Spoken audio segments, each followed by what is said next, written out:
সকাল সকাল বাজার করতে যাচ্ছি। সূর্যটা কিভাবে হাতছানি দিচ্ছে। গ্রামে আসলে এটা দেখার মতো একটা দৃশ্য, খুবই ভালো লাগছে। তারপর চলে যাচ্ছি বাজারে, সামনেই বাজার, তো দুজনেই বাজারে চলে যাচ্ছি।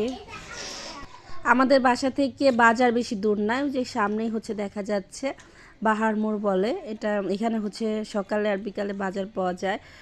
তার আগে আপনাদের সাথে হচ্ছে আমার ঢাকার বাসা শেয়ার করি। আমার বাসা থেকে সব কিছু যখন বের করে ফেলছি তখন এই ভিডিওটা করছিলাম। তো আমরা হচ্ছে গ্রামের বাড়িতে ফাইনালি চলে আসছি, একদম হচ্ছে চলে আসছি। আর ঢাকার এই বাসাটা হচ্ছে ভাড়া দিয়ে আসছি। এটা আমাদের বাসার বারান্দা, তো ময়লা ছিল এই অবস্থায় ভিডিও করা হয়েছে। একদম হচ্ছে ফজরের দিকে আমরা উঠছি আর কি, ট্রাকে সব কিছু উঠানোর জন্য। তো প্যাকেট করা ছিল আগে, সবগুলা রুমই ফাঁকা করে ফেলছি। আমাদের আর কি কয়টা রুম আর কেমন হচ্ছে দেখতে, এটাই আর কি আপনাদের সাথে শেয়ার করতেছি। অনেকে জানতে চাইছিলেন আপু আপনার ভাড়া থাকেন কি না। এটা হচ্ছে আমাদের নিজেদের, আর এটা হচ্ছে রান্নাঘর। তো আমরা হচ্ছে এটা ভাড়া দিয়ে গ্রামের বাড়িতে চলে আসছি একেবারে। তো এখন গ্রাম থেকেই হচ্ছে আমাদের বিজনেস চলবে। আপনাদের যেভাবে সার্ভিস দিচ্ছিলাম সেমভাবে সার্ভিস দেওয়া হবে।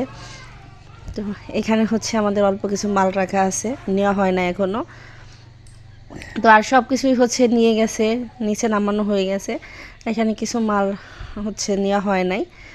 এখানে আমরা সবাই খুশি। আসলে কোথাও চলে গেলে অনেকে হচ্ছে কষ্ট পায়, কিন্তু আমরা ঢাকা থেকে যখন গ্রামের বাড়িতে আসতে পারতেছি আমাদের কারো মনে কোনো কষ্টই নাই। আসলে আমরা নিজে থেকে যেহেতু চলে আসতে চাইছি, সবাই অনেক খুশি ছিলাম। তো আলহামদুলিল্লাহ, সবাই দোয়া করবেন। এখানে আমাদের হচ্ছে পিক আপ ওঠানো হচ্ছে সব কিছু। তো সবাই দোয়া করবেন যাতে আমরা হচ্ছে ভালো থাকি আর আপনাদের সেমভাবে যেন সার্ভিস দিতে পারি। ঢাকা থেকে ফরিদপুর আসার পরে দেখেন আমার হচ্ছে এখানে টিনের বাড়ি। হ্যাঁ, অনেকে বলবেন যে বিল্ডিং রেখে টিনের বাড়িতে চলে আসছেন। আসলে সব সময় বিল্ডিংয়ে শান্তি লাগে না, টিনের বাড়িতে শান্তি লাগে। আর আমার বাসা কিন্তু এলোমেলো, কেউ বাজে কমেন্ট করেন না, কারণ বাসা এখনও গোছাতে পারিনি, হালকা পাতলা গোছাইছি। দেখেন এখানে বারান্দাতে আসলে মনটা ভরে যায়, পাশের যে ভিউটা খুবই ভালো লাগে। তো এই হচ্ছে আমার বাসার অবস্থা। সব কিছু গুছাবো আর আপনাদের সাথে রেগুলার ভিডিও শেয়ার করতে পারতেছি না।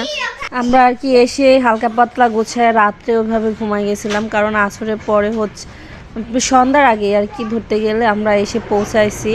তো ঘুমানো ছিলাম, আমার ছেলে ওইভাবে ঘুমিয়ে আছে। সকালে একদম ভোরে ওঠা হয়েছে। তো আমরা হচ্ছে রেডি হয়ে বাজারের দিকে যাচ্ছি, কারণ কোনো বাজার নাই। সকালে রান্না করব এমন কোনো বাজার নাই, বাজার করে এনে তারপর হচ্ছে রান্না করতে হবে। তো আমরা হচ্ছে বাজারের দিকে চলে যাচ্ছি। দেখেন, আর আমাদের হচ্ছে দোকান ঘর যেটা, ওটা এখনও হচ্ছে কমপ্লিট করা হয় নাই। তো এভাবেই হচ্ছে রুমে আর এখানে এভাবে রেখে দেওয়া হয়েছে। তো আরও কিছু মাল হচ্ছে আমার বাপের বাড়িতে পাঠানো হয়েছে।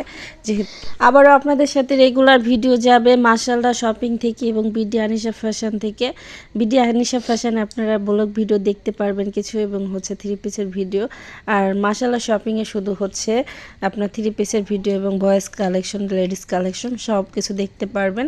আশা করি সবাই আমার সাথে থাকবেন এবং আমাদের জন্য দোয়া করবেন, আমরা যেন সুস্থ সবলভাবে থাকতে পারি গ্রামের বাড়িতে, এবং আপনাদের ভালোবাসা যেন সব সময় আমাদের সাথে থাকে।